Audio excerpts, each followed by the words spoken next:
on a mis combien? 350 milliards de dollars d'armes.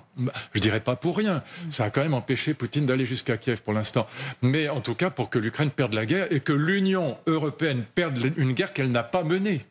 Effectivement, voilà. Mais ferait partie de peut-être une position dans le cadre d'une cessation des hostilités. Là encore, c'est aussi extrêmement flou. Mais c'est très très flou. Donc invitez tous les intellectuels moralistes que vous voudrez, ils vous diront autre chose que moi.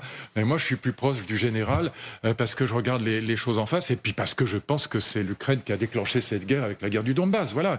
Et que c'était une connerie monumentale que de déclencher en 2014 une guerre contre les russophones de l'Est et que ça ne pouvait pas bien se terminer. C'est une catastrophe qui était programmée à partir de 2014. Et là, c'est un petit peu ce qui s'était passé avec la Géorgie, où les Américains ont laissé croire aux Ukrainiens qu'ils pouvaient y aller, qu'ils allaient les aider. Ce qui est vrai, ils les ont aidés.